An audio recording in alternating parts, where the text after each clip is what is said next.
Good evening, ladies and gentlemen. Hope you're doing well. Hello, chat. Yes, this is my tanky arc. I do happen to really despise the fucking bourgeoisie. The thing is, I've always said it, right? I've always said I just hate the middle class. I really, really despise them. And I really mean it as well. There is a particular kind of cowardice in the middle class. A snivelling conformity and a false sense of morality that underpins absolutely everything they say and do. And it's all predicated on the idea that, actually, guys, I'm harmless, therefore I'm a good person. No, you're a fucking pussy. That's what you are. You are a fucking pussy. And I'm sick of it. I am absolutely sick of it. I'm sick of the equating weakness with goodness. I'm absolutely tired of it. Weakness does not equal goodness. It means nothing. It means you have no agency. It means you are not good nor bad. You are as moral as a stone or a tree. You have no morality if you are too weak to take any kind of action. Morality consists in the positive action you take, not in the lack of action that you don't take. My God, do I fucking hate the bourgeoisie and all of their moral framework. They're so morally stunted. It just drives me crazy. They don't understand that they're sat there with their soft hands and their fucking like IPA beers going, well, I mean, I think the right things, therefore I'm a good person. It's like, no, that makes you a fucking sheep. A good person takes an affirmative action. They do something. They move. They actually physically make something happen. And the quality of that thing is either good or bad. You sat there filling in your fucking TPS reports, wearing your lanyard, and making sure you don't say anything that ruffles any feathers because you don't want to get called into a HR meeting, doesn't make you good. It makes you cucked. It means you are fucking sheep. It means that nothing about your life is in fact important or worthy, and it means that you have nothing actually to offer the world. You are a cog in a machine, devoid of morality, devoid of agency, devoid of power, devoid of decency, devoid of anything that actually makes up what classically we would consider a moral human being. Just FYI, if you're sat there, you're like, oh my God, this guy hates the bourgeoisie. I think that might be me. Frank, come over here. We're going to watch this. I fucking hate you. I just really hate you. Take your fucking Prosecco and shove it up your arse. You are basically the last people in history, right? That's what you are. You are genuinely the rats in the cage in the mouse utopia. You are just living out your final days as the world grows darker and you don't understand why everyone is getting angrier and angrier and angrier. But that's okay, because soon you're going to pass away. Soon, at some point, I know you're getting a bit on now, and soon you're going to pass away. You're going to be like, well, I mean, everything's just terrible. Everything's just terrible. It's like, no, you were terrible, actually. The whole time it was you. And you can't see it. And I just want to be clear. I just hate you. I just can't stand this fucking IPA drinking led by donkeys enjoying twattery of everything from about the year 1997 up until about now, actually. I just can't stand it. And I'm so tired of it. And I'm so tired of these people. I have no respect for them whatsoever, right? So that's... Oh, God, felt good to get off my chest. Yeah, not just selling out the next generation. My God, they sold out our entire civilization. And they think they're good people while they do it. And it just drives me crazy. It drives me absolutely crazy. And it's just one of those things where I'm just like, okay, I'm at the end of my tether with it. I'm at the absolute end of my tether with it. And I'm in no way interested in whether Ed Davey is upset by this.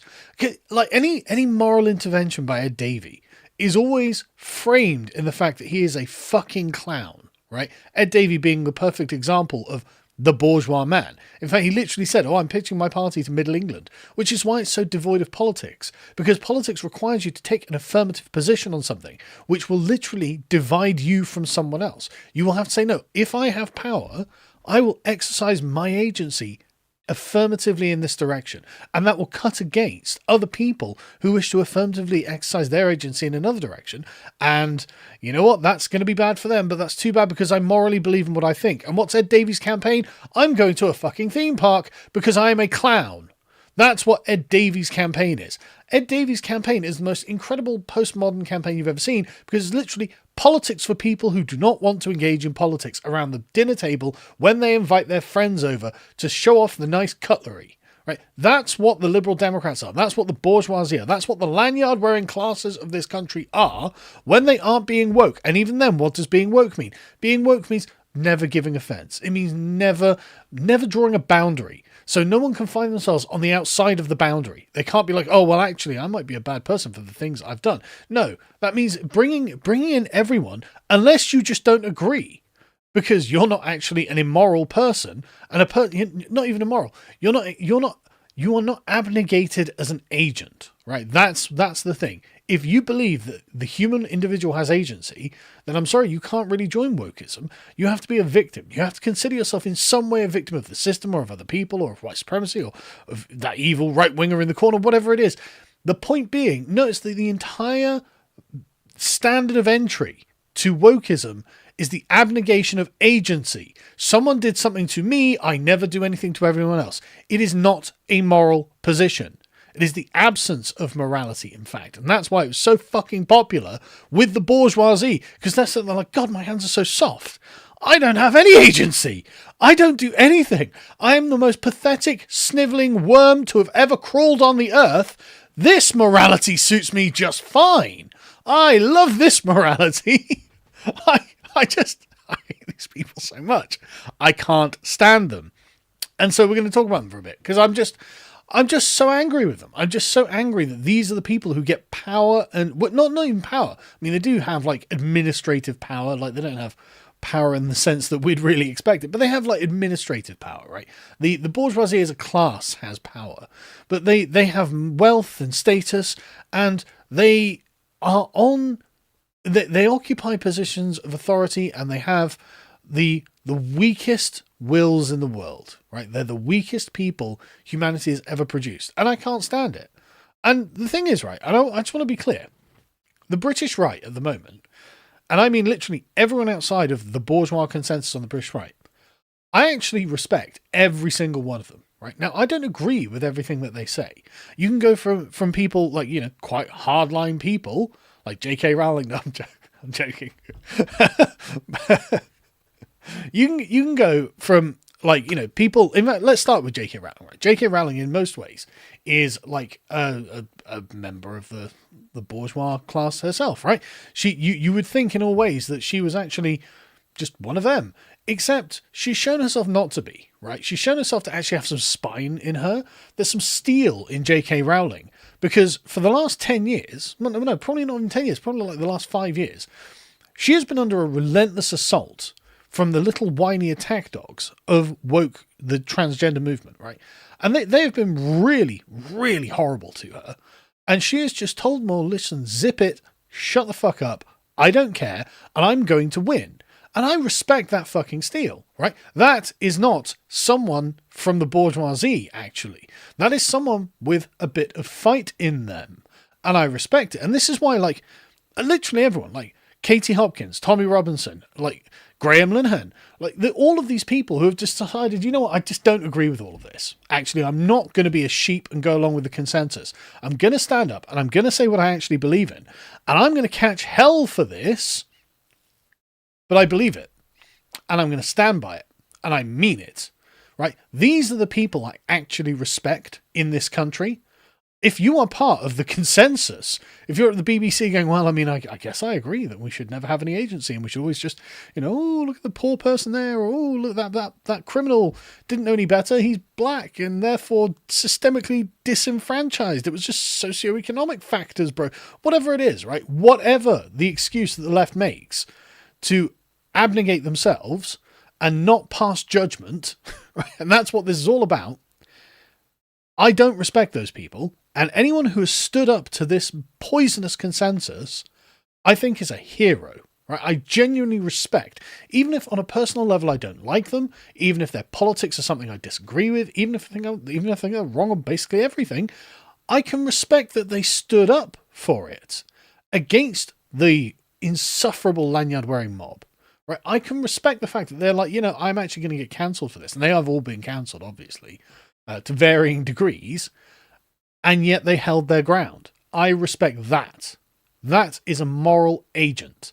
That is what a person who truly believes in something is actually like. And all of the sort of like, the Stella Creasy's and the Jess Phillips and, all of that kind of, the mouthy gobs of the safe space that they occupy that's rapidly shrinking at the top of the ivory tower. I don't respect those people at all because they are taking refuge in the power that they are ensconced in. And in fact, many of them are kind of two-faced. Oh yeah, no, we're just victims. But we do know how to dig in the knife, right? We do know how to cut when it comes to it. But look at us as the victim. It's like, no. I know you're not a victim. I know you're actually sleazy. I know you're actually a snake. You're a serpent using this mask, this facade of victimhood to hurt other people. That's what you are, and I fucking see you. And so, anyway, I didn't expect to go off on such a rant on this, actually. So, I do have something I want to talk about more properly. But this, IPA drinking twattery. Honestly, I'm so frustrated that more people can't see what I can see. Like, I can see you all. I can demarcate you, the decent from the non-decent. And I can do it just like that. It's instinctive. Did this person just fucking roll over? If they didn't, there must be something about them. They are actually a moral agent, and they have actually got thoughts in their head. If they just rolled over, then they're just one of them. Just one of them. I can't stand it. Anyway, let me give you some examples of what I'm talking about, right? So this is a chap called Rory Sutherland. Now, I wasn't really familiar with Rory Sutherland until the other day, but he writes for The Spectator every fortnight. He's written a series of books, and he's an advertising executive. And he's one of those people who apparently is prepared to say things that they just don't want to hear, right? So this clip's going around. Working class versus middle class mindset. Now, the bourgeoisie is, of course, the middle class. The burghers of a city is where the word comes from. And they've always been the same. They're basically the same people from about the 1500s till now. And it is insufferable. I'm going to let you watch this. This is just gold. Working class people, for example, or people, less educated, are somehow massively manipulable and in the grip of totally ridiculous forces. Do you really think middle class educated people aren't in the grip of ludicrous social conventions and constraints? I'd say they're more so.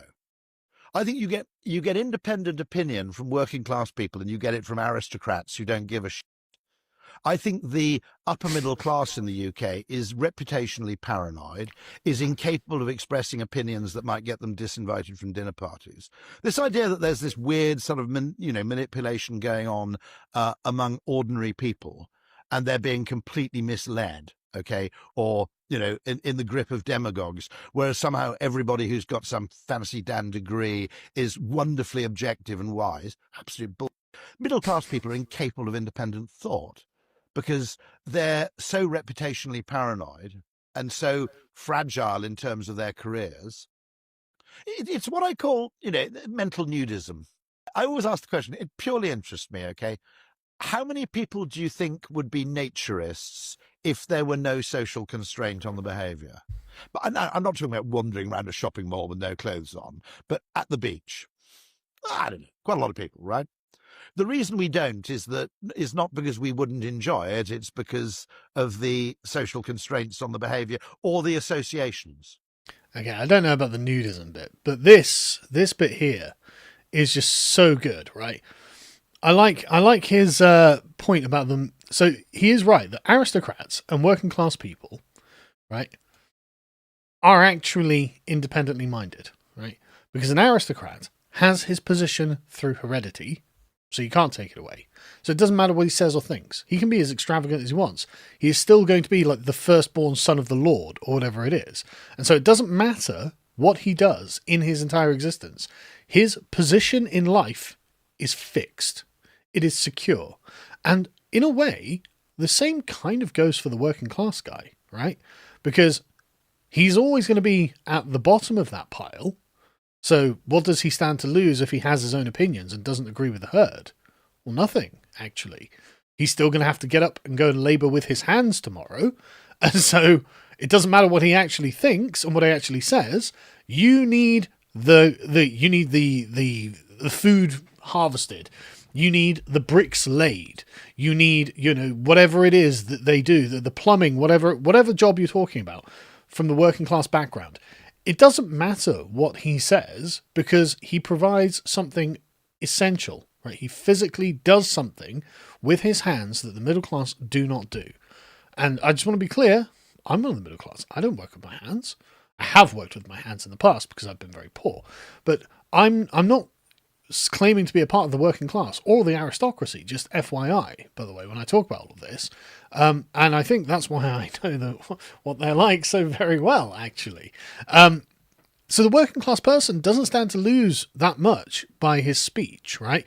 For him, the family networks that he's embedded in are thick, they're tough, and yes, family bonds can be strained for various reasons, but he is kind of fixed in his position in the world, right? And that honestly is a strength. But the middle class person isn't, right? They know that actually they occupy a position of tension from which they could drop down and they could be reduced. And that is terrifying to them because obviously it's well outside of their experience.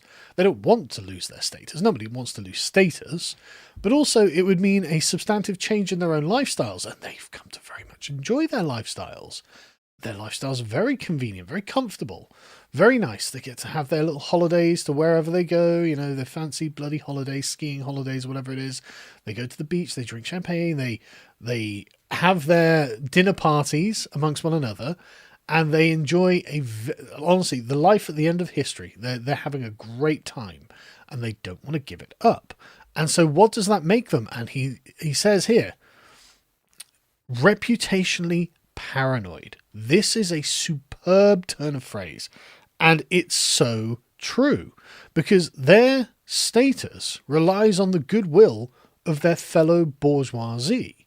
The fellow middle class people are the people they rely on for their status, for social interaction. Because being part of the bourgeoisie, they are incredibly social people. They go to each other's dinner parties. They get invited to, you see all of the events and stuff like that. They do, like, all the sort of like award ceremonies and stuff like that. You don't get those people who are like, how many award ceremonies has Ricky Gervais been invited back to after he called them all a bunch of nonsense, right? Like, they love their status symbols, and they love assembling in public to appreciate their own status and validate other people's status. And they have always been this way. Rousseau, in fact, has a great line on this, on the discourse of inequality. I've probably mentioned this before, but it is so good, and he so summarizes what these people are, that he just absolutely nails it. So he is comparing the bourgeoisie to the savages, the pre-social men. They're not actually pre-social, but like the pre-civilizational men, right? The Caribbeans, the natives of the Caribbean before they got exterminated, of the Americas. And he's saying, look, these people are not like our people, the civilized men, because these people would see the things that the civilized men do as slavery. He says, the savage man and civilized man differ so much at bottom in point of inclinations and passions. What constitutes the supreme happiness of the one would reduce the other to despair. And that's so true.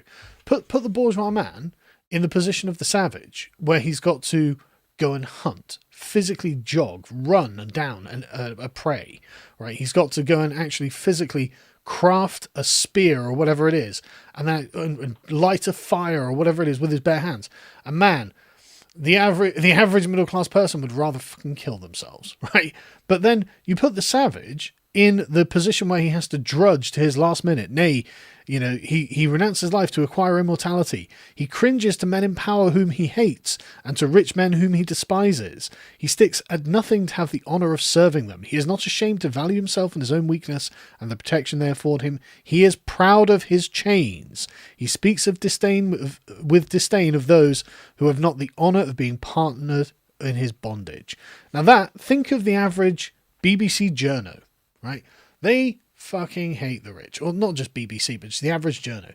They hate the rich, they hate the powerful, and yet they're totally enthralled to them. And they will pour scorn on you or Tommy Robinson or anyone else for being outside of the club. If you aren't in the club, pathetic peasant. Yeah, I hate the people above me. I hate them because they're rich. I hate them because they're more powerful than me. I hate them because they have a status I'll never have. But my status is above yours because of them, and therefore pour scorn down on you. Because this is the difference between the savage man and the bourgeois man. The savage man lives within himself, in his own opinion, whereas the citizen, the bourgeois man, constantly beside himself, knows only how to live in the opinion of others. And that is the problem with the bourgeoisie. He literally, as he says, they merely from their judgment that he derives the consciousness of his own existence. The bourgeois man, the middle class, cannot live in themselves because their entire career, their entire status as bourgeois men is reliant upon the opinions of other people. The aristocrat was put there by God. He doesn't matter. He doesn't care what you think of him because at the end of the day, he's got lineal privilege. And the working class man doesn't have any status at all, does he? So it doesn't matter what you think of him. What are you going to do? Reduce him? He's at the bottom. But the bourgeois needs other people to recognize them as bourgeois, as middle class, in order to invite them to these little gatherings, these little ceremonies, their little clubs, to make them agree that they are all slightly better than those people, but not as great as the people who have to employ them, whom they are loath to hate, absolutely loathe, proud to despise, and yet worship the veneration of the institutions in which they get to abide.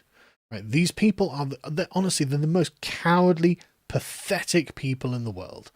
And I just hate them. I mean, it's the reason, this is what the club is, right? This is why it's so bizarre to me how, and you would think Robespierre was a bourgeois twat, shut up.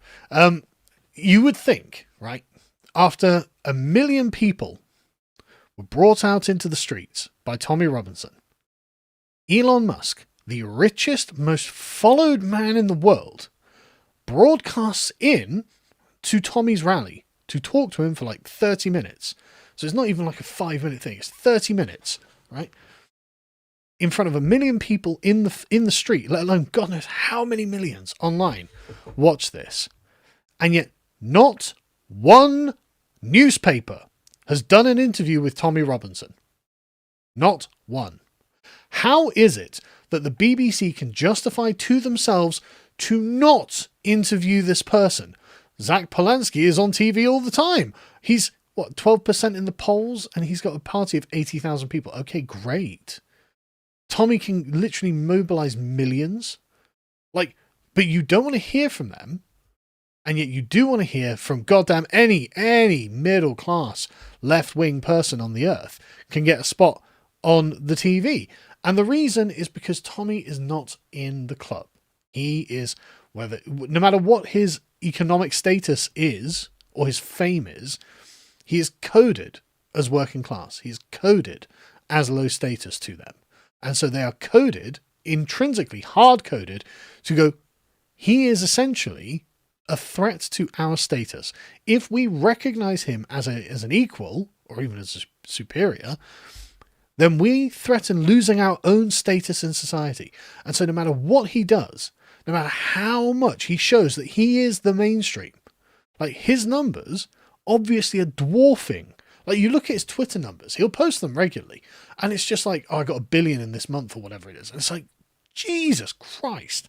The number of impressions he's getting on Twitter is just unbelievable. And these people are like, well, I mean, we've got to keep him on the outside. It's like, what do you mean him on the outside? Like, we represent the mainstream. You guys are in your ivory tower, like a ship of fools sailing off into a stormy sea, and the waves are just getting higher and higher, and you're like, yeah, well, we'll just ignore those and talk to each other, rather than actually interfacing with why the sea is so stormy. Like, how is it possible that Tommy hasn't been interviewed by a single one of these newspapers and these media outlets? The BBC have an obligation to interview him, have an obligation to at least have some sort of dialogue. Say, right, what is going on? Why is this happening? We are the British Broadcasting Corporation. You are legally obligated to give us money if you watch TV in this country.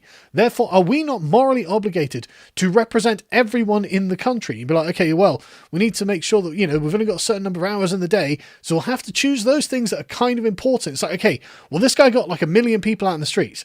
Is that kind of important? And the answer is obviously yes, but the reason that you don't is because he is coded working class and you are middle class shitheels afraid of actually engaging with him.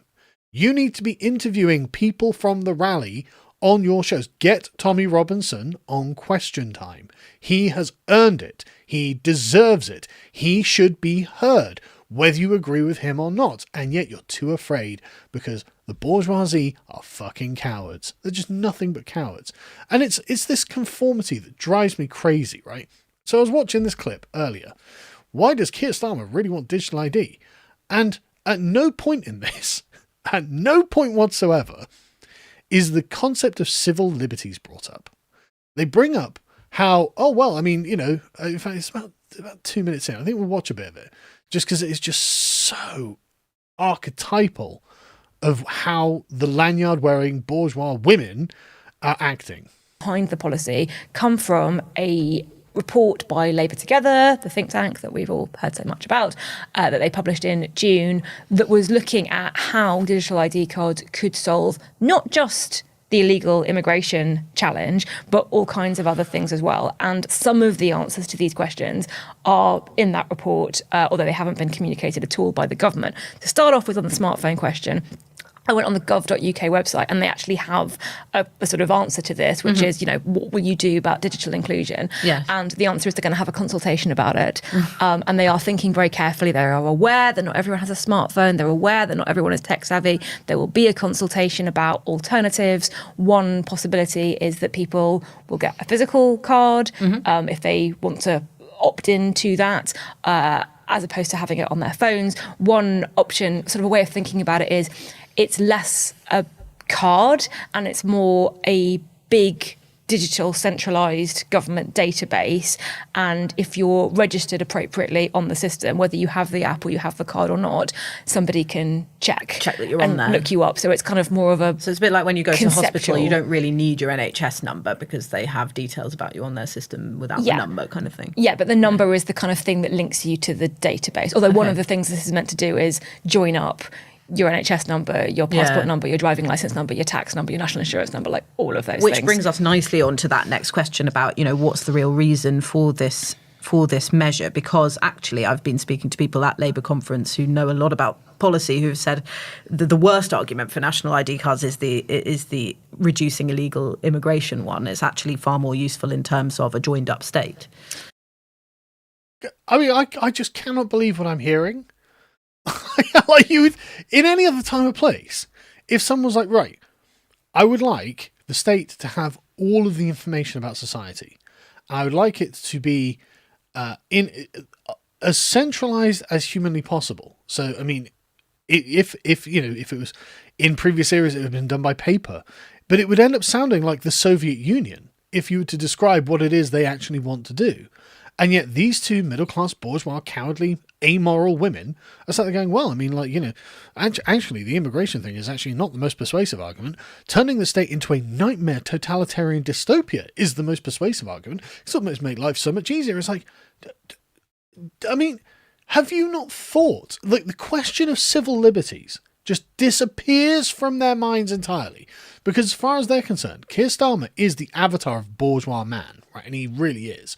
Labour is the avatar of a bourgeois government. Of course, Conservatives are coded aristocratic, right? Labour used to be coded working class, but they got subverted by the middle class by Tony Blair. And so now we have got this idea that, and in fact, it's a very bourgeois state that's kind of transcending democracy and into merely administration, right? But these two women are just sat there talking about the most... You couldn't get a more totalitarian state, right? We have maximal surveillance. We have face cameras, face tracking software through the cameras. And then we want every piece of information that could be held on you kept in one giant government database, and the government and all of the state apparatus to have perfect access to it at all times with no limits whatsoever. And it's just like, right, that's fucking suicidal. Right, for a civilization, for a citizen, for an individual subject of the state, you would think that would be a suicidal proposition. And all of English political history has been the drive away from that. And yet here they are discussing it as if it's, well, why wouldn't you want that? Why wouldn't you? I'm a fucking coward, they say. I will never oppose the state. I will never oppose the government because I have no morality of my own. I do what I'm told. I am the most harmless person in the world.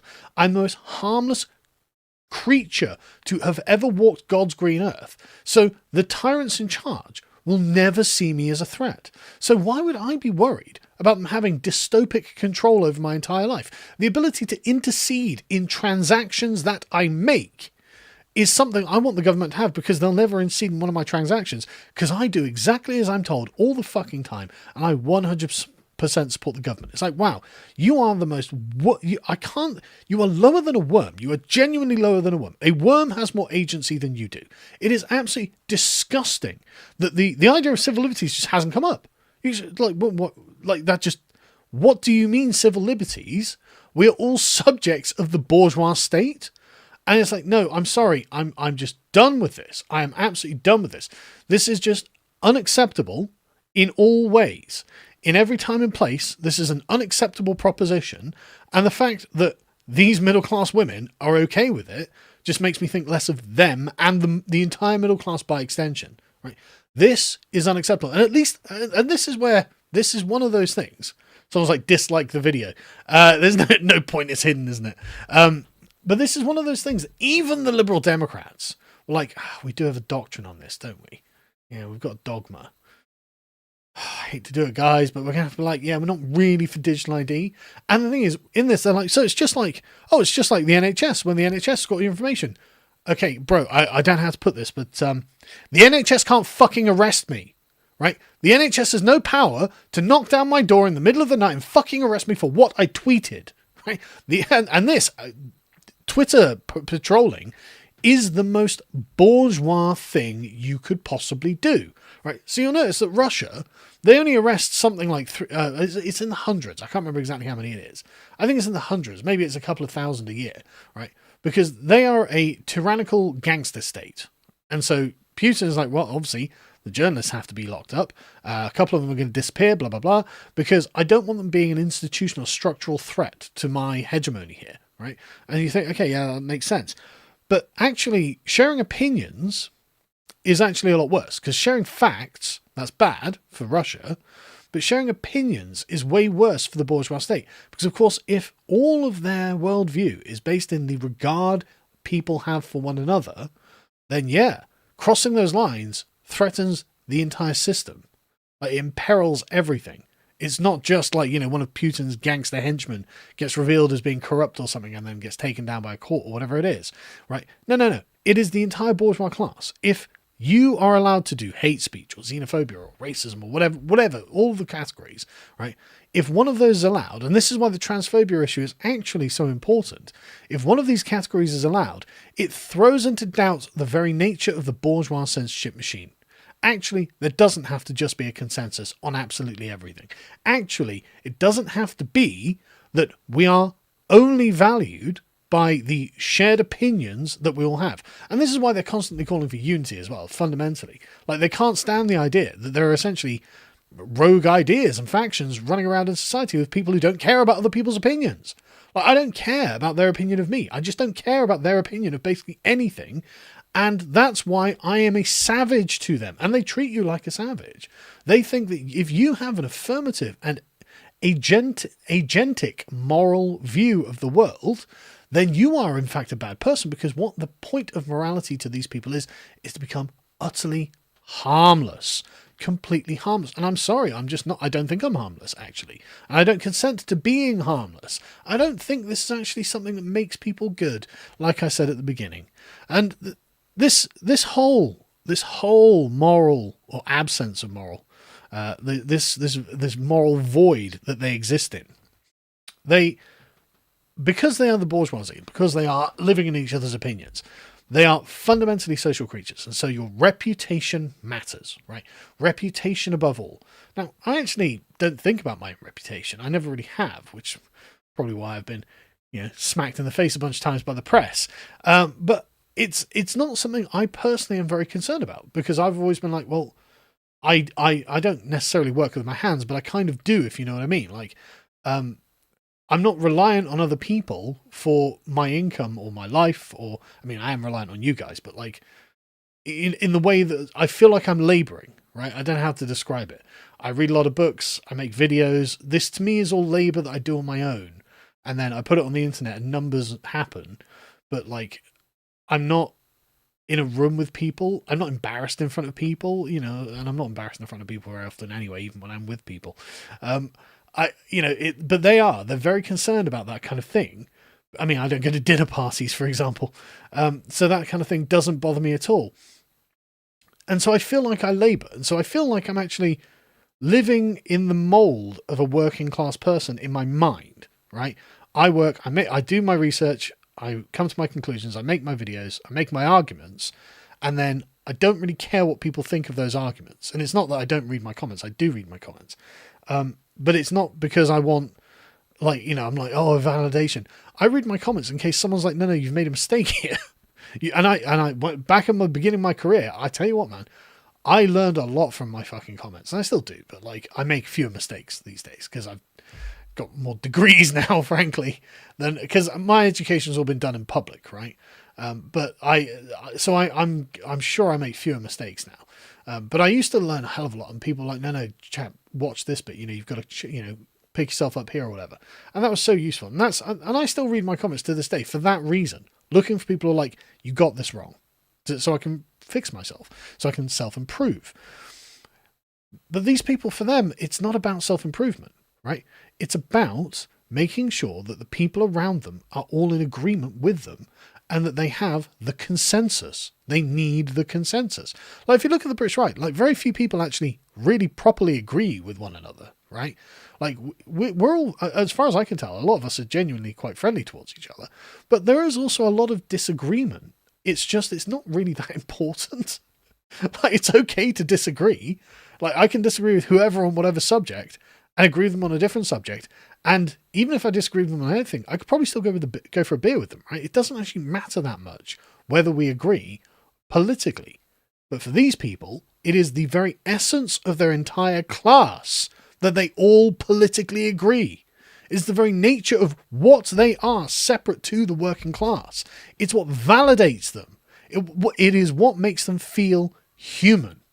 Without this kind of validation, without the reciprocal living in one another's opinions, they don't feel like human beings, right? So this is so core to their being that I can't emphasize it enough. And so when they think one of them steps out of line, right? What do? What is the worst thing you can do to a member of the bourgeoisie? What is the very, very worst thing you can do to them? Reputational destruction. Right? That's what they do. They are like bitchy women. And I'm not trying to pick on the New Statesman women here, actually. It's basically all of them who are reputationally paranoid. It's not just these people. It's all of them, right? And so I'm sorry that she's on screen, because I'm not actually deliberately targeting her. I mean, for her, she I don't know who this is, by the way. I don't know the name of this woman. She is just an example of this kind of thing, and she doubtless not anywhere near the worst example. Like, there are going to be far worse ones. In fact, let's get some far worse ones. How about led by donkeys? Right? Let's fucking go for led by donkeys. right? Reputational destruction is what they try to do. And they think that this is the worst thing that they can do to a person. Now, I think the worst thing you can do to a person is physical, right? I think that physically, that's the worst thing you can do to a person. But the worst thing they think is, I'm going to strip you of the confirmation that you get by being held in high esteem by your peers. That's genuinely for them the end of life. And they don't know how to recover from it. Now, like I said, I personally don't give a flying fuck. Like people like Tommy Robinson, people like Katie Hopkins, people like J.K. Rowling, who live in themselves, who live in their own opinions, and are actually morally convinced that they are right for reasons that they themselves have come to a conclusion on, they can stand up to this. They can stand up to the reputation destruction. And all of the people I'm talking about have been through the fire. And, I mean, you've seen it if you followed this for any amount of time. And Liz Truss had to go through the fire too. Because this campaign of humiliation against Liz Truss was one of the just most insufferable things I've ever seen. Now, I've got to be honest, when I first heard of Liz Truss as a politician years ago, I didn't think anything of her, really. She just seemed like one of them, she was a Liberal Democrat, and then she became a Conservative, and then she became Prime Minister, and she was middling, I guess I would have said, and I'm not trying to be offensive. I actually now completely respect Liz Truss because she went through the fire, she found the steel in her spine, and she told them all to fuck themselves. And I respect that, right? I respect the fact that she's like, no, I'm right, you're wrong, and fuck yourselves, right? Because this campaign of humiliation, I genuinely really upped her in my estimation because of the way she handled it with dignity, but also because of the cruelty that was just flung at her by tens of thousands of these people, right? Who were taking refuge in being a part of the mob rather than actually analysing what had happened, right? They were like, oh, thank God, they're throwing the tomatoes and the lettuces at someone else in the stocks. I'm not the one in the stocks. And like fucking cowards, they gleefully picked up their metaphorical fruit and threw it at her via the medium of Twitter or whatever, Facebook, websites, news articles, whatever it is. They gleefully threw things at her because they were just like, thank God this isn't me. Thank God I get to exercise the kind of catharsis of chucking out the heretic who dared question the orthodoxy, and I'm not the one in trouble. This feels so good. It feels so good to be part of the mob who gets to find what they consider to be a righteous target, a target who challenged the consensus, challenged the middle-class, safe, lanyard-wearing consensus. And they were like, thank fuck, I'm going to destroy this. Oh, look at this. Ha, ha, ha. Laugh. We're going to degrade her status. We're going to reduce her status by humiliating her over and over and over. And this went on for years, right? It still goes on. But they talk about it less. But it still goes on. Like, I found Led by Donkeys did something like, I think it was last year about her. It's like, Keir Starmer's in power. She hasn't been in power for 2 years. What the fuck are you doing? Why the fuck are you still talking about it? It's because that she becomes the acceptable target of vitriol because she stepped outside of the bourgeois consensus. Now, this honestly went on for ages and it was really just gross to watch. Absolutely gross. And like look at it. Like, what are you doing? What are you doing? Like, just pure humiliation from them. To the point where Led by Donkeys like, oh, look at this. I crashed the economy lettuce that unfurls on stage when she's releasing her book. This is in 2024, right? This is literally last year. Keir Starmer is in power.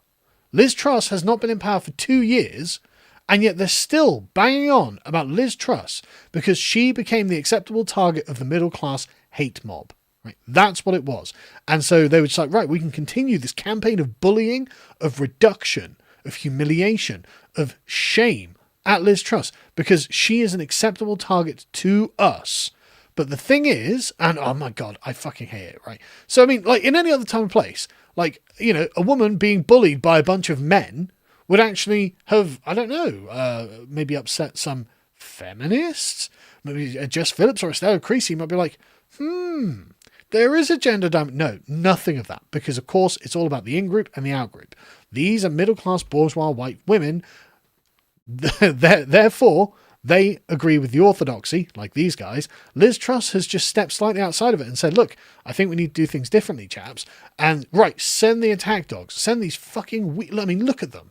Look at them. Do you think any of these men would even dare have an unorthodox opinion on anything? Like when they're sat down at the next dinner party they go to, oh yeah, I'm part of Led by Donkeys, pass me the IPA beer, thank you. Oh, ha, ha, ha. We got Liz Truss good, didn't we, chaps? Ha, ha, ha, ha. Do you think they would ever have a fucking opinion that's outside of the state-approved range of opinions? Of course not. Look at them. They are physically weak. They are weak men. They are pathetic. And they're like, I've never been so driven to mock Liz Truss. Have you not noticed that the government is bringing in a dystopian, tyrannical digital ID? Or like, it's Orwell on steroids. Orwell couldn't conceive of a world as dystopian as the Labour Party are making, and yet you're like, yeah, but check out Liz Truss, right? This is disgraceful. Now, I just want to be clear, Liz Truss did not crash the economy. She didn't crash the economy, right? Things are worse now than under Liz Truss with the gilt yields, and the argument that they make is like, well, I mean, it's not the same. It may be that Rachel Reeves has made it worse on the bond market than it was under Liz Truss, but it was specific government policies that were leading to a specific market reaction which was immediately very dangerous. That's not where we are. Yeah, we're in a way worse place than that, actually. We're in a way worse place because actually we don't have enough money. She's going to have to start raising taxes. And of course, we're now in the doom loop, spiraling down and down and down. But it doesn't matter because Rachel Reeves is in the approved opinions club of bourgeois cowards. And Liz Truss was like, actually, we do need to start reducing the amount of state spending if we think that the country should actually continue to exist in the future. And so now it's like, well, I mean, like, fuck off. Absolutely fuck off. So you can just go to, I don't know, let's check a conservative think tank, right? Conservative think tank. So this is a conservative think tank led by Dr. Andrew Lilko, who just conservative economist, Dr. John Spicer again. Like these are just, it's a series of very well credentialed economists in London, and you can hire their services to do economic analyses. And they produced a report last year, and they were just like, did Liz Truss crash the economy? And if we just skip to the conclusion, the economy did not crash by any understanding of an economic crash that economists would normally recognise. The financial volatility of late 2022 did not create material enduring economic effects that could be understood as crashing the economy even by some very loose understanding of that term.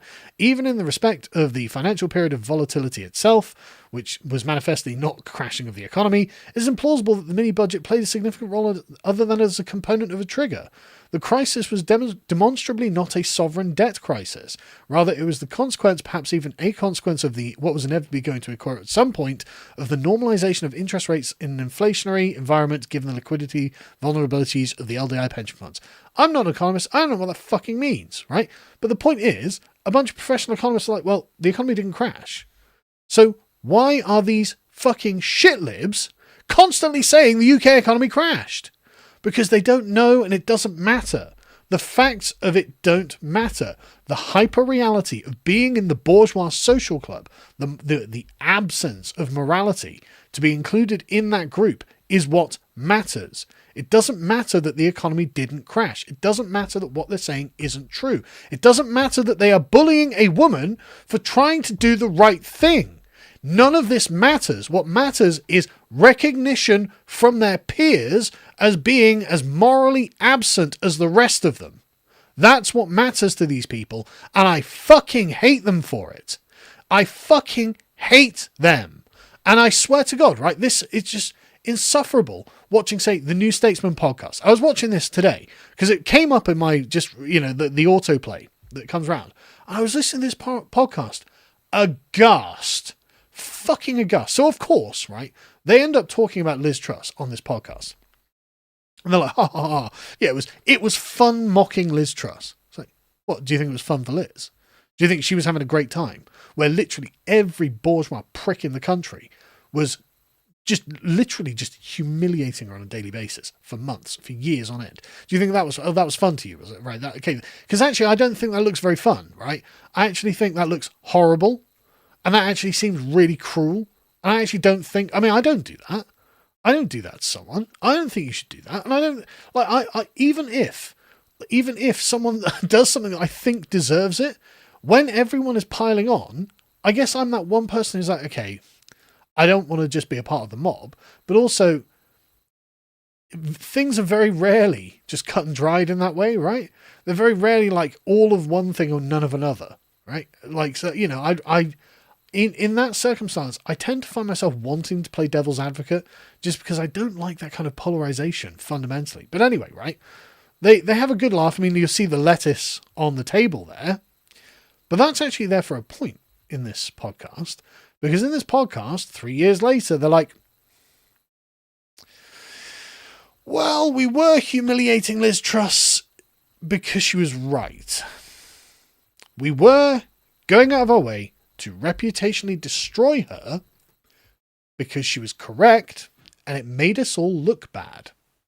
And we don't like looking bad because our entire self-worth is predicated on each other having a high opinion of ourselves, and the agreed standard is being a woke pussy.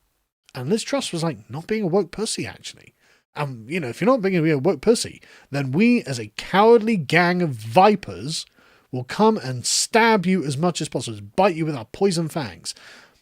But 3 years on, when Labour's in a worse position, they've got to admit, Liz Truss was right. We're going to watch this. It's 3 minutes, so it's quite a long clip.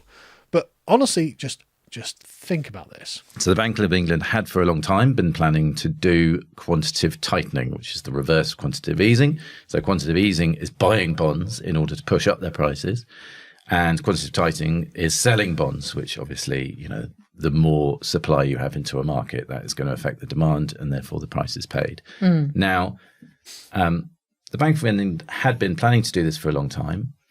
It did issue market notices and that kind of thing, and it said what its strategy was going to be. But, and this, as far as Liz Truss is concerned, is the sort of smoking gun. Right. The day before the mini budget was announced by Kwasi Kwarteng in the House of Commons, the Bank of England published this these minutes from this meeting that said, we're going to reduce the bonds we hold by £80 billion, and that's going to involve selling about £40 billion worth of bonds over the next year.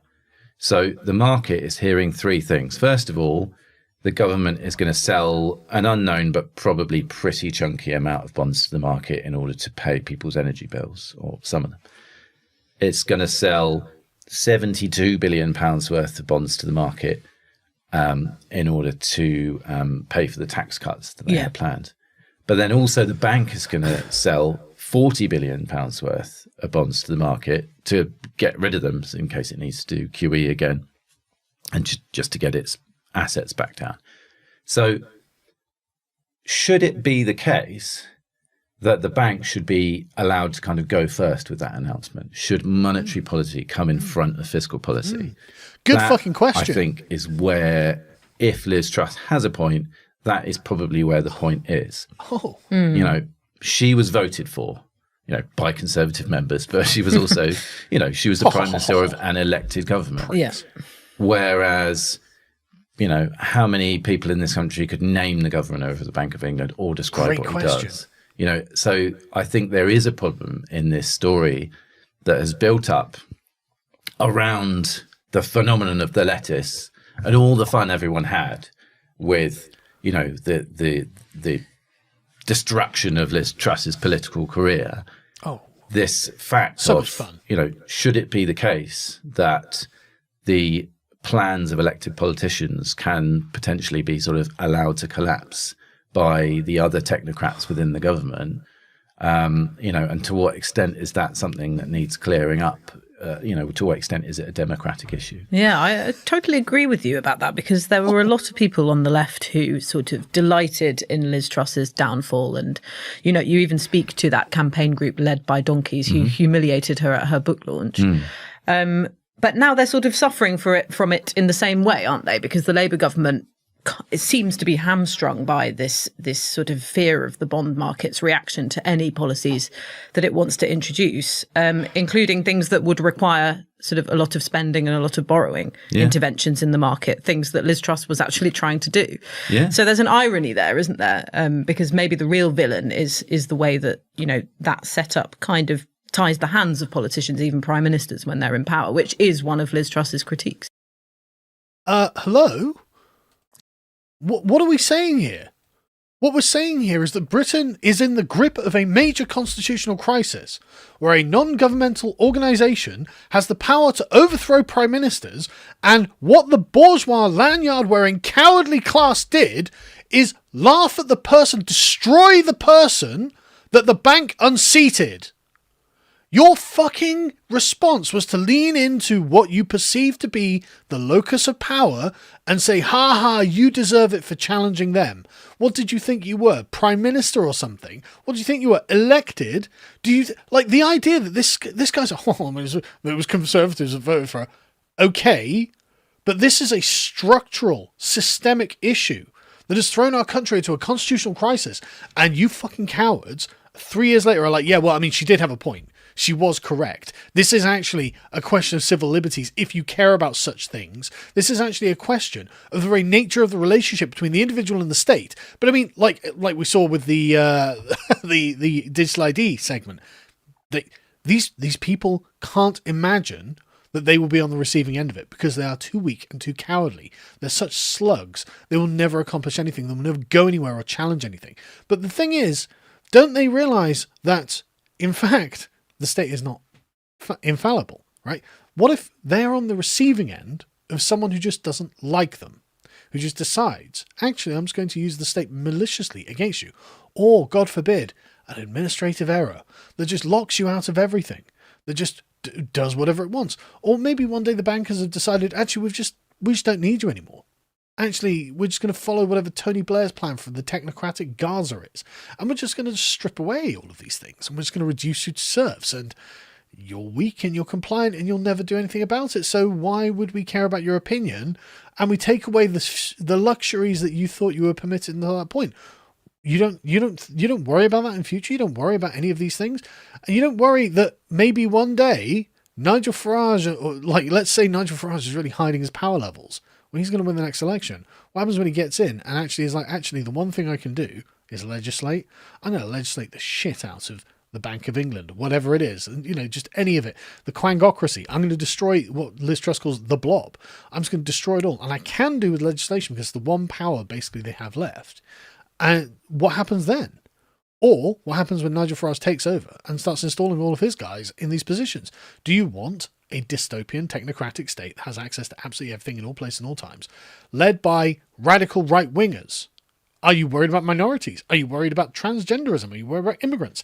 Are you worried about like marginalized peoples? Are you worried about the balance of power shifting? Because again, in this podcast, they do say, well, I mean, yeah, the world has shifted right-wing very severely in the last couple of years. It's like, oh no, sorry, that was another podcast with Andrew Marr, but it was the one that I was watching that ticked over onto this one.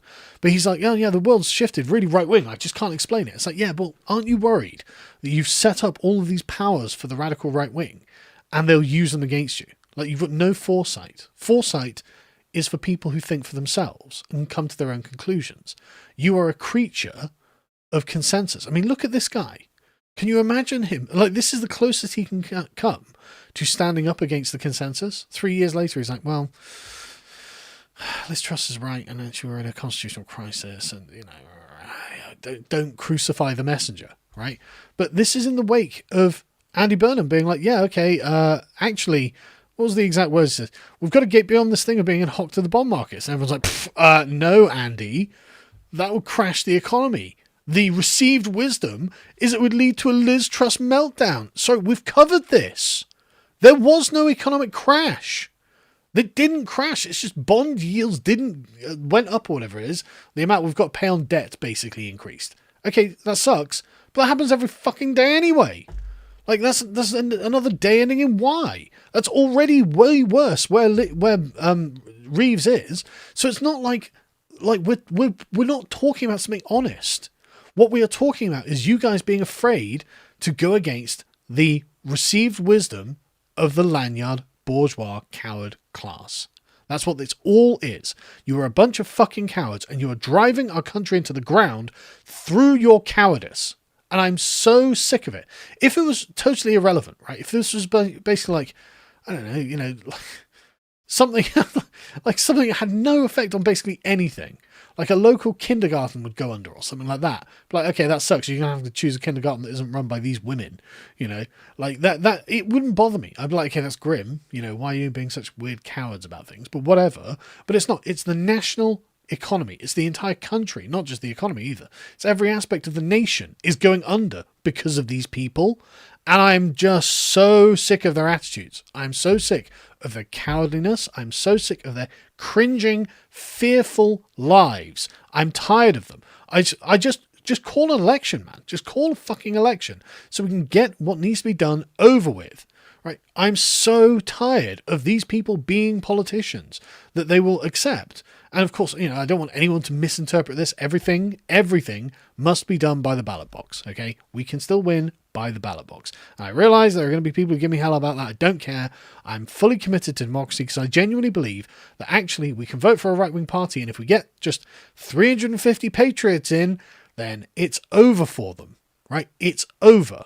If we get 350 true patriots who are just like, okay, yeah, no, we are just going to legislate on day one, the Great Repeal Bill, all of it gone, all of these people unemployed, then we win. Then it's over. The whole thing is over. And that's what we need to do, and that will happen. That day is fast approaching, by the way. And in the previous podcast, Andrew Marr was like, "Oh yeah, I don't think there's any stopping the right-wingization of the current moment." And it's like, yeah, I don't think there is either. Anyway, so like I said, I just fucking hate these people. I'm so sick of them. I don't know whether I've made that clear or not, but it's because they're morally deficient, right? They are complete. They don't have morality. What they have is the desire for no motion at all, no harm. It's all pure utilitarianism, which is not a moral philosophy. It is just the absence of motion is all they think is moral. And I'm so against it. I'm against everything that these people do at every single level. Anyway, let's get that off my chest.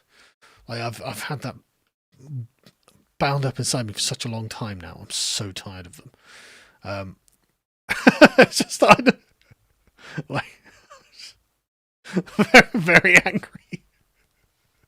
How are you doing, chat? Like I didn't even look at the chat very much without that. I'm sorry. I should have been paying more attention, but I was just, it annoys me, man. The Rubicon says, reporting in from Portland. Look at all the National Guard everywhere. Things are so nice today, thanks to them. Have a great day. Really? That's lovely. I bet there's far fewer crimes, far fewer druggies running around mugging people. Good for you. And again, like Trump needs to do this. And this is one of the things that Trump is a great example of this, right? Think of Obama at the fucking was it the White House Correspondents' Dinner where he fucking humiliated Trump in front of all his peers, like fucking humiliated him. And now, get fucked. Get fucked. You know, the Trumpenreich is here, and you can fuck yourselves. You can fuck yourselves. You can fuck yourselves. You know, this is like John Oliver's nightmare, because he's like the epitome of this. You know, the Jon Stewart, John Oliver types. That they are the bourgeois fucking mouthpieces, and they can all get fucked. All of these people can get fucked. I love watching them get torn down. Yeah, Marcos, I should have got some Nietzsche quotes ready for this, shouldn't I? I should have done. I often laugh at the men who think themselves good because they have no claws. Nietzsche eternally vindicated. I should have. I knew. I should have got those quotes up. There are others as well. But yeah, no, exactly. That is exactly correct. Nietzsche called these people as well. Rousseau, though, like, you know, I've got my problems with Rousseau, but he understood these people. I mean, they were his people, basically. He understood these people and their flaws. Tom says, we're with you in the US, Britain for the British. Keep up the pressure, brother. Thanks, man. Thanks. I mean, to be honest with you, everything feels like it's going great.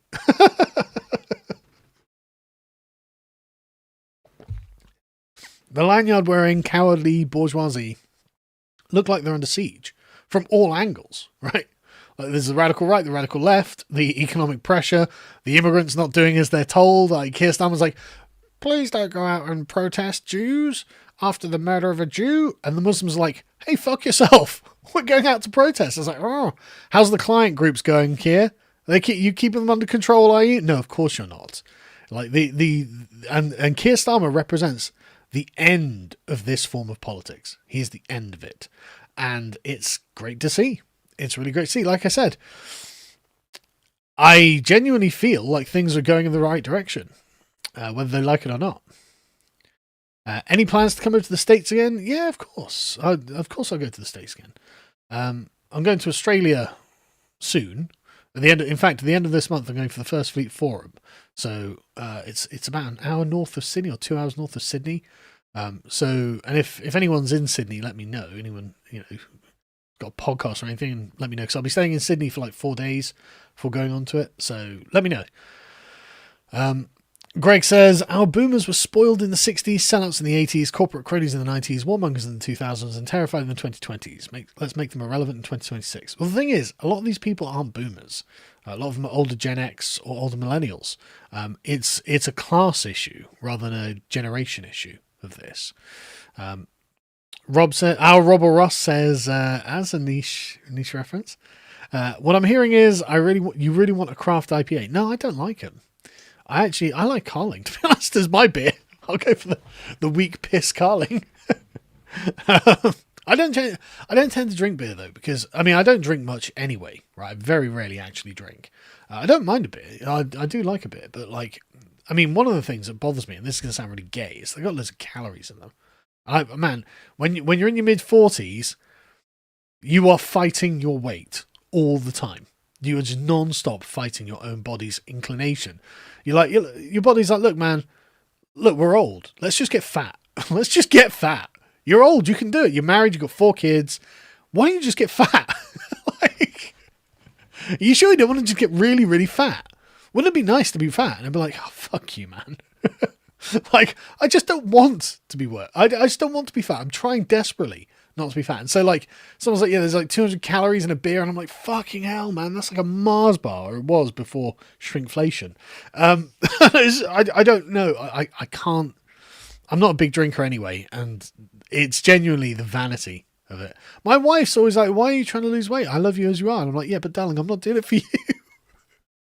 I'm doing it because I've got to see myself on camera. I don't want to be a giant bloater. I'm tired of it. I want to be not so fat. Thank you very much. Matthew says, as much as what you've described as a caricature, I actually work with these people every day, and honestly, you're probably underselling it. Mate, that's the thing, right? I'm not caricaturing these people, am I? That's the thing. Because I worked with these people all my adult life before starting a YouTube channel.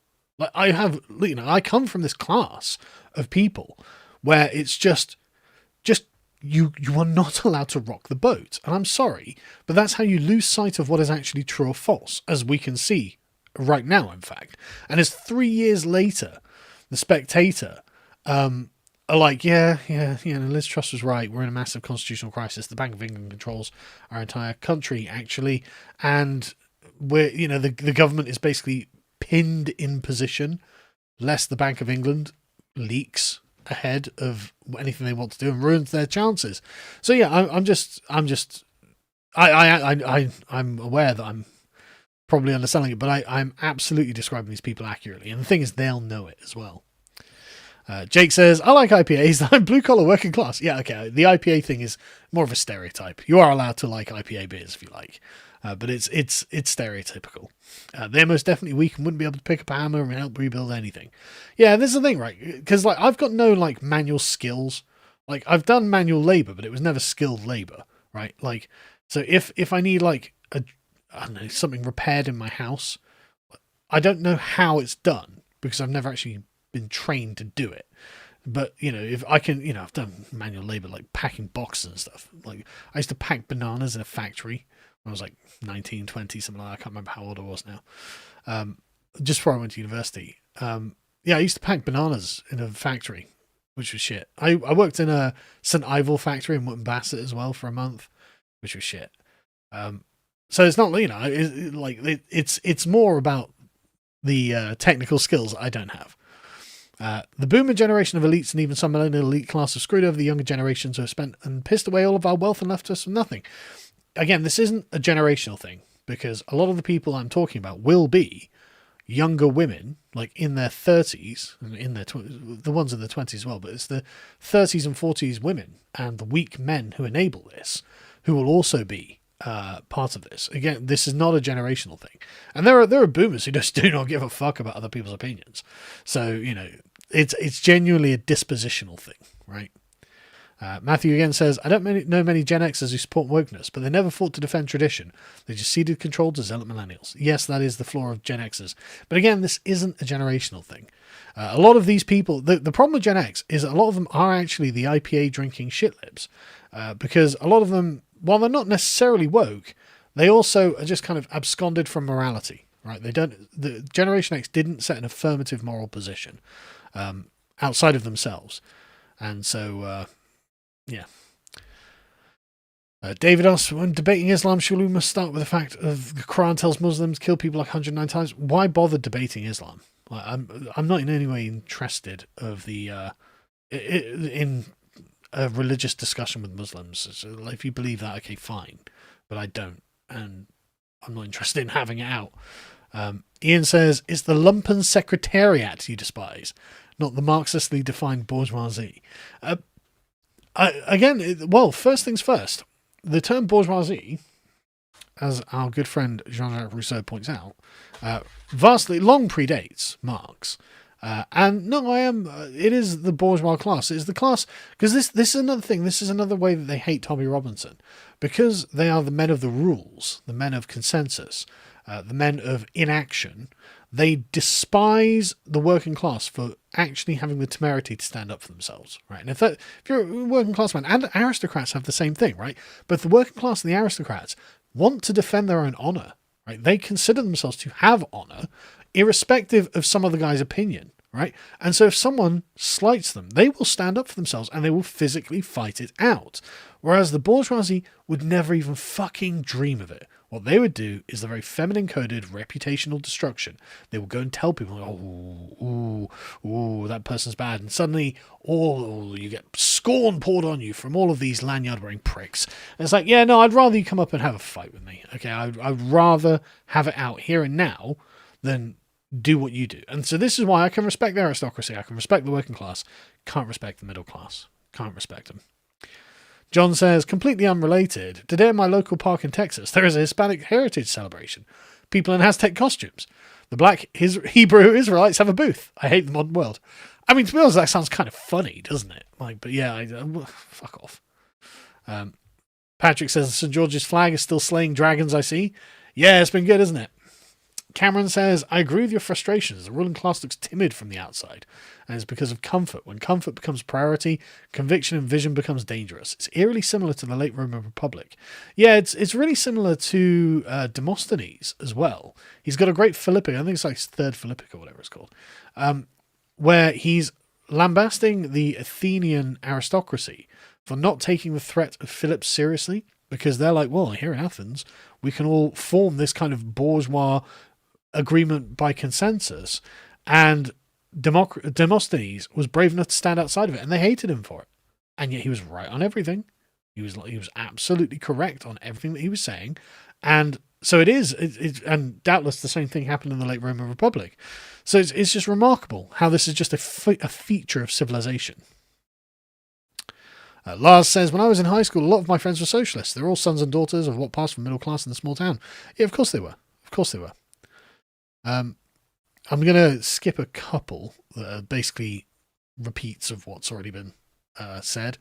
Firedan says, the middle class was too smart to be workers, but too dumbass to be aristocrats. It's not that they're too smart to be workers. It's they're fortunate enough to live in an era where you can make a good living without using your hands. Conradissar says, I worked in the NHS for 20 years and it's full of them. Everything is status. Had Princess Anne come, and they were all crawling over each other for a slice of the attention. It was embarrassing to watch. Yeah, isn't it just that whole fucking thing, where it's like, where are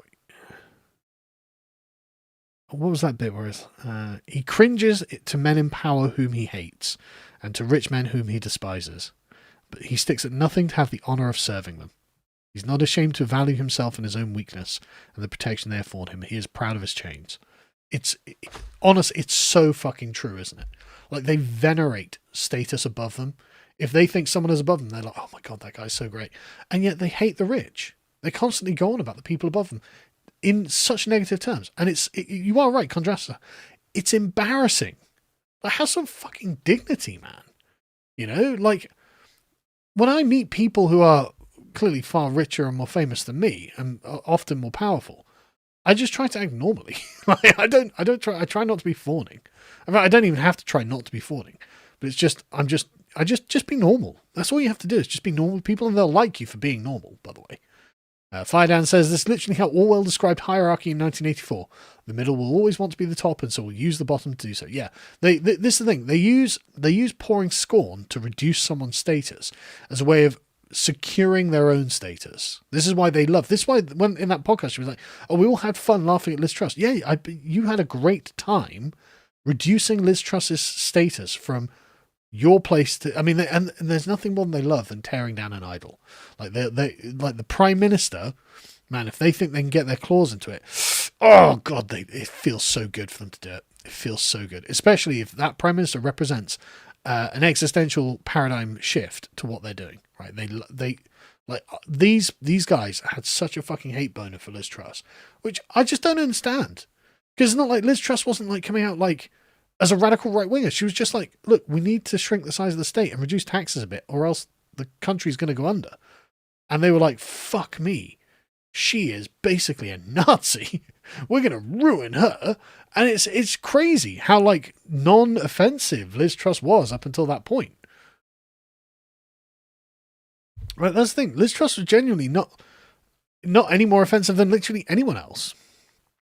Moriarty says, all children will be auto-enrolled on digital ID. They plan to make it mandatory for going to school. I know, and not one thing is said by the lanyard-wearing class about this. Like, the Bank of England controls the country. Everyone's going to be put on a centralised government database under a state that has the power through the banks and just, controlled by the banks, on a state that has the power to just arrest anyone for thought crimes, and 12,000 people a year are currently arrested for those, and they have literally no commentary on it at all. Nothing. They have nothing to say about that. It's like, that is crazy, right? That is crazy that these people are just totally impassive to it. They say, oh yeah, that's not a thing I think about. Shake Silver says, the rise of neoliberalism is tailor-made for middle-class apathy. Takes the onus out of using political power as an individual, traded for elites, chosen by the system to back, hence the obsession with experts. Yes, indeed.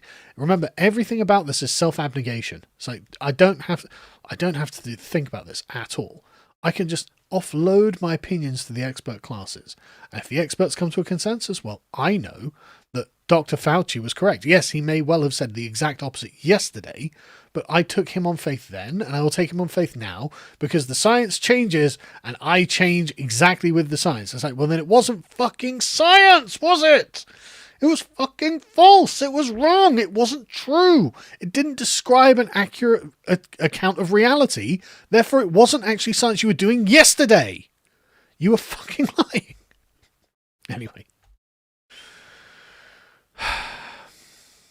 Joe says, hey, thanks for the 10... Joe has been watching my show for far too long. He sent me a $10 super chat saying, hey Joe, thanks for the $10. You're my favourite subscriber and I love you.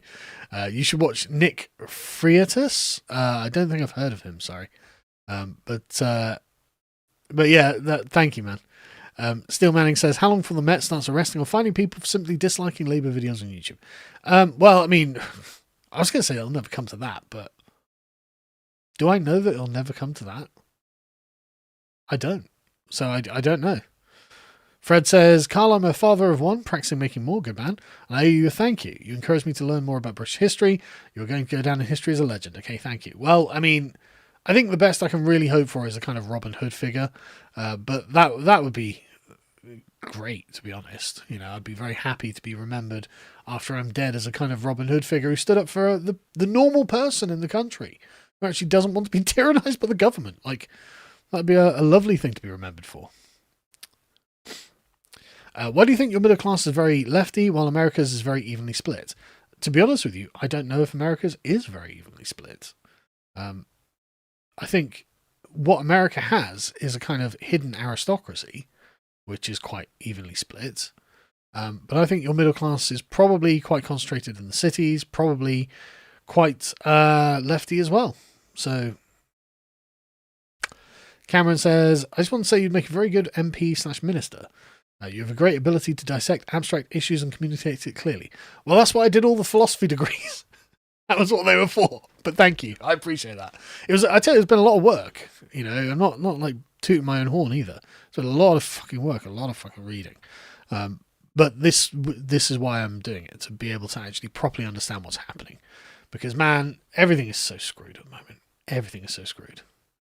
If you want to understand the middle class, imagine a mob of Redditors with an inferiority complex. Well, you could just say a mob of Redditors, because they obviously all have inferiority complexes. The leftist banner is just another example that leftists are actual children. Yeah, I know, it was so puerile, so infantile, so gross as well. Like really a bunch of very mean girls getting around to bully one of the girls who's fallen out of favour. It's like, I remember seeing it at school, and I was always part of like the friend groups where those girls would like end up hanging out with us because we were just normal. Like, and everyone could see it. Like, it'd be happening in the fucking lunchrooms where literally there'd be like, 10 girls sat around having their like, I would never speak to any of these girls either. And you would see it happen in real time. And I can never understand it as a kid. But I always thought it was gross. And then, we'd end up, like a week later or something, that girl would be hanging out with us because we were just normal. Like, we were just friends. We actually liked each other. And we actually wanted each other to be happy. We would rag on each other all the time, obviously, But, like, it was a lot like the In-Betweeners, actually. It's like, yeah, okay, we constantly rag on each other. But to each other, right, as a part of bonding exercise, you're part of the group. It wasn't, and it was never mean either, Hammer Time says, hi Carl, I'm born here, grew up here and love the sport the UK. I'm from a Sikh background but not religious. Do you still want me deported and to be sent to India? I've never said I want every single brown person deported. I'm not Steve Laws. I think that we absolutely have friends in this country who are not from this country. The question is just really one of numbers. And millions of people who are not friends have been let into this country and they shouldn't be here. Millions of them can go back. Like, you probably have a job. You probably pay taxes. I don't think we should just deport all the brown people in the country. I just think we do need to worry about demographics, and we do need to think, are we going to allow an infinite number of immigrants to come into the country? And what happens if we do? And frankly, it's just one of those things where it's like, there's just no getting around the fact that if we allow that to happen, we will lose England. So the thing that we should be doing is just ending immigration and allowing emigration to do its work, right? I don't even think we need an intrusive policy, frankly. Just turn off benefits and stop the inflow, and millions of these people will leave on their own. And so we don't have to like deport anyone really, apart from obviously the illegals we'll deport. But we don't need to, I don't think we should do anything intrusive either. And then just set in place policies that make sure that we understand that this country belongs to the native population. We don't need to do anything to the minorities. We don't need to persecute anyone. We don't need to do a damn thing. We just need to ensure that we're not allowing billion people to just, not even a billion, 7 billion or however many it is, to have access to our country, right? We don't need to do anything. And like you say, like, it's not that we don't have friends here. We do have friends here. I don't think we should be, categorical so that our friends are caught up in the things that we do. No, we can just choose. No, you guys who are friends, you can stay. And once we get England back to like 90% English, we don't have to worry about it. Like, that's fine. It's not unreasonable at all to want England to have the demographic profile that it had in the 1990s. Right? It's not unreasonable whatsoever. And everyone will agree. It's just really, the country was so good then as well. Such a good country. Andrew says, liberals use mean girl tactics to silence dissent, but God gives you free will to stand firm. A bold go fuck yourself declares your freedom to think and speak. Embrace that gift and don't let their nonsense dim your fire. Well, that's precisely the point.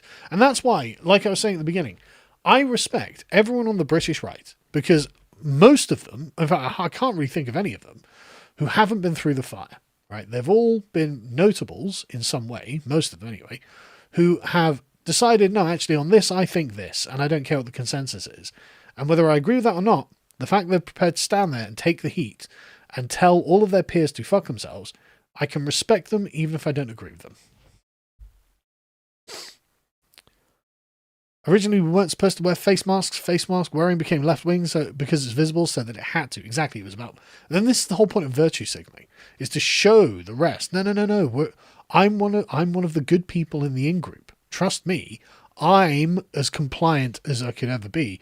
So, when we find the person that we're going to put in the stocks and throw veg at and humiliate, I'll be in that crowd because I'm afraid of being that person. Why do we let these dumb people become public figures and thought leaders? They always come to the same conclusion as the public years after the fact. Well, it's about the institutions selecting for people who represent the people in the institutions, right? The people who themselves they see themselves in the people that they hire, right? And so the institutions staffed with brown-nosing, lanyard-wearing yes men, well, they're going to recruit more of the same. Generico, I'm not going to say that, but yes. Shake Silver says, do not resent democracy. The middle class hates unmanaged democracy, where you have to vote in your interest and not for what Daddy State tells you to. Yeah, exactly. This is why they hate Gammonzilla, because they know that Gammonzilla could just turn on a dime and vote for the BNP if it wanted. Like, Gammonzilla could just vote for the hardest right party, and suddenly that party could get millions of votes and be completely outside of their control. So, what are they going to do? Thank you, Neville Goddess. Appreciate that. Moriarty says, for £100, man. I'm not a dickhead. Talk to me about being a good dad to your kids. Well, man, I do my best. Like, the thing is, you never want to blow your trumpet about being a good dad. Like, because all I do is just my best, man. Like, I mean, God forbid, one day, one of my kids is on the internet like Destiny's. I mean, I don't think one of my kids is going to be like with Destiny. But God forbid one of my kids was ever angry at me in public because of how I treated them or something, or didn't treat them. I make sure that I discipline my kids, right? And I mean, like, when I say discipline, I enforce boundaries. Don't do this thing. It is bad to do this thing. And I genuinely hope that when they're older, like I did with my dad, they would realize, even if they're angry with me about anything, I don't think they are. I'm absolutely sure they're not. But I genuinely hope that one day they'll understand that I was doing it for them, and that it would have been easier not to enforce the boundaries. It'd just be easier just to let them do whatever they're doing, right? I've got a story, but I don't know whether I should tell it. But basically, I make my son my oldest son do piano. My youngest son's too young for this yet. But I make my oldest son play piano every day, and he's getting pretty bloody good. And today he had to give a demonstration on impromptu to a music class of people not at his school, of his abilities. And he just starts playing. I don't even know the song, but he plays it really, really well. And I saw all of the people just like, oh my God, he's really good. And it's like, yeah, he is really good. And, he he often doesn't enjoy doing these piano lessons, but I make him do like half an hour every night. And when he's older and he's got these talents, I mean, don't remember, I know my older son loves me more than anything. But I really hope he really understands why I made him do it. Right. I really hope he understands. And I'm sure they'll all understand that it was purely out of love that I made them follow the rules. I put the boundaries in place, and I made sure that they didn't go beyond them. And if they did, they get punished. They go without pudding or whatever it is. Go to their rooms. Whatever it is, the punishment is. And this is the responsibility of a father. And I think that's what being a good father is.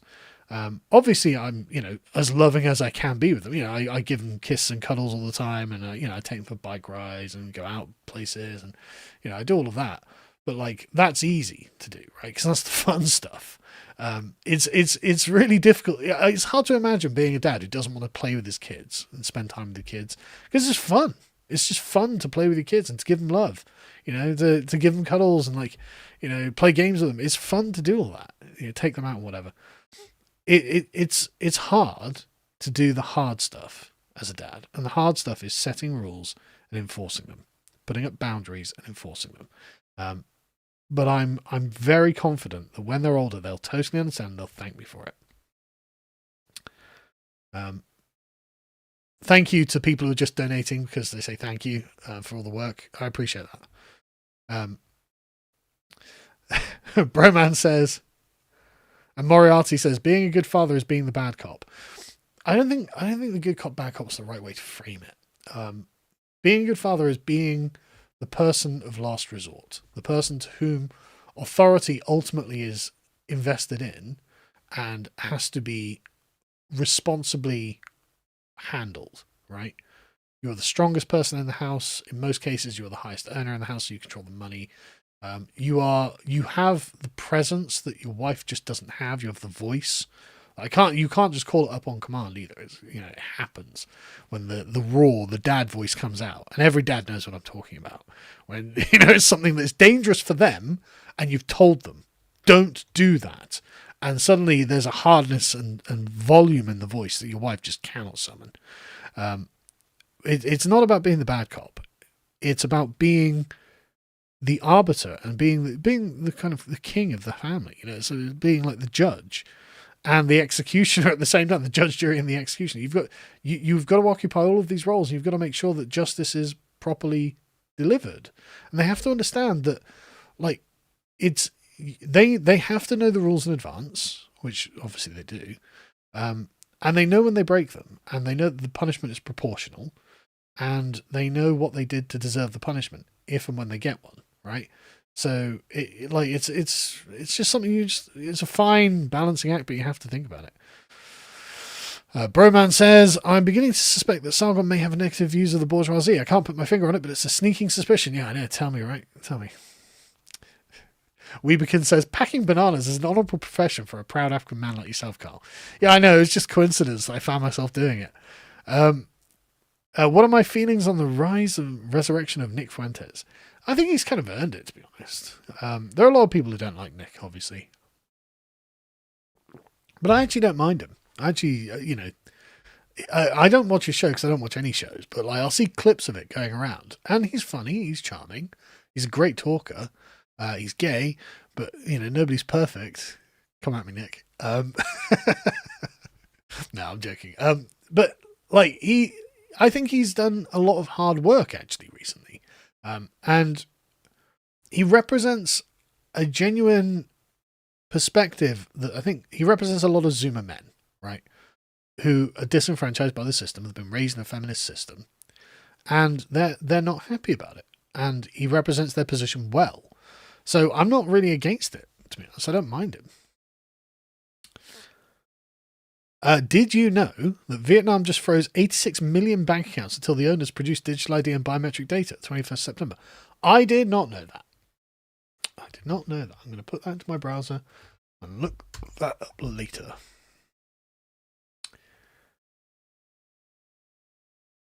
Apparently, it's not quite that simple. The AI overview is saying no, it didn't do that. Instead, the State Bank of Vietnam has deactivated a significant number of accounts that were not properly linked to the new chip-based identity cards. Right, so it basically did then. Okay, fine. Sometimes I'll Fight You Naked says, sometimes I wonder, do they think the panopticon they're building will allow them to manage the primitives they are importing? Yes, all governance to them is administration. All governance to them is just administration. And so they genuinely think that the panopticon will do nothing but serve the machine and cannot be used for tyranny, because as far as they're concerned, tyranny doesn't really exist. Right? You can tell that the complete lack of interest in civil rights means to them they just don't think administrative bureaucracies are capable of tyrannizing people. It's no, they are the most capable of tyrannizing people. God, it would be so much better for us to just have a bloodthirsty king, because there are only so many people he can murder during a day. There are only so many people he can actually tyrannize during a day. But the panopticon, the digital panopticon, will tyrannize everyone all the time. Sometimes the tyrant will sleep, but this system will never sleep. And so, anyway. What happened to Bane666? I don't know. Will I meet up with Bering? I'll message Bering. I'll tell him to come over. Come and hang out. Gareth says, could you or the other Lotus Eaters comment on the K-pop Demon Hunters phenomenon? well, I mean, I can't. I don't know what the fuck you're talking about. I've not watched Stranger Things to the end either. I watched some of Stranger Things, but it was okay actually. But I don't know. There was something about it that just kind of didn't. I don't know. It didn't do it for me. Don't know what to say.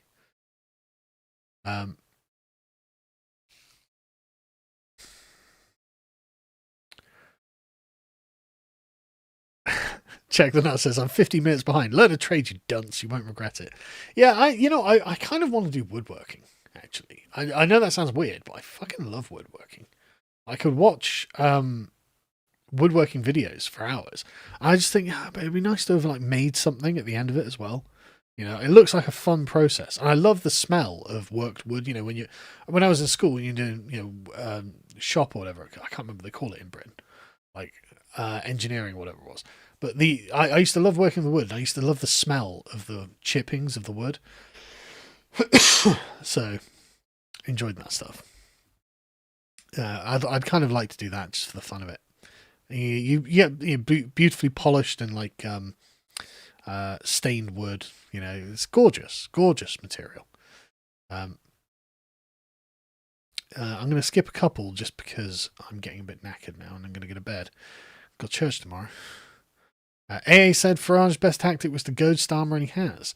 I don't even know if Farage tried to goad Starmer, actually.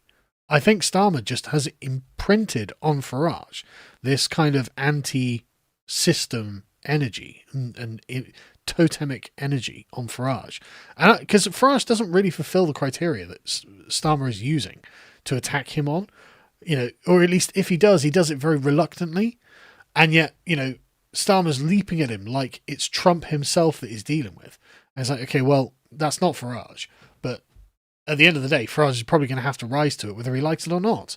Because Starmer is going to attack him using the system like he's Trump. So get ready, Nige, because they're going to come for you, mate. And the last one, Nacinda says, take your family to dinner, Sargon. I've been listening since Gamergate. Thank you for being the chat. I wish I were. Well, I've got I'm going to sneeze now. Fuck's sake, I've had a blocked nose all day. Thank you. I don't think of myself as a chat. I think I'm just a normal guy. But thank you for listening since Gamergate. It was nice to meet a veteran. And thanks for the donation, man. That's really kind of you. I really appreciate it. And I will take my family to dinner. Thank you. I've got stuff to do tomorrow, so I will take them out. But thank you, everyone, for all the kind words, kind donations, and thank you for blessing me in the chat too. I think it's clear that myself and all the guys at the Lotus Eaters are just working as hard as we possibly can, right? We just every day I watch all of the guys, all my colleagues, working just really, really hard and really taking everything very seriously. They understand that they are doing something important by creating a right-wing cultural commentary space to have something that is authentically ours for us and not for, foreign interest, not for any foreign interest on either side, not that we're for or against, but it's just nice to have something that's centered in us. And so all the guys work really hard and they take it very seriously and they do a great job. And so I'm very pleased that everyone seems to be really enjoying everything that we're doing. Everything's going great as far as I can tell. And so I appreciate that everyone sticks around and that we're doing that. Whatever we're doing is resonating, right? Really appreciate it. But anyway, right. I'm going to have to go. So thank you for watching, folks. Go over to the podcast and Lotus Eaters. We're broadcasting live at 1 p.m. British time every day on YouTube now. So we used to not broadcast on YouTube because YouTube used to have really draconian rules and they used to change them arbitrarily. But oh, right, okay, well, up until today, you were allowed to criticize the election or talk about COVID or whatever, but actually now you're getting a strike. We nearly got struck off of YouTube back in 2020, probably 2020, 2021, something like that, for questioning the narrative, but now YouTube doesn't do that so much, actually. So we're back on YouTube. So 1 o'clock, podcast of the Lotus Eaters. So that'll be, I don't know, 5 or 6 o'clock Eastern. And then 8 or 9 o'clock Western California. I don't know American times, but 1 o'clock UK time. Figure that out for your own time slot. So Monday, see you on the podcast. The Lotus Seas, guys. Take care.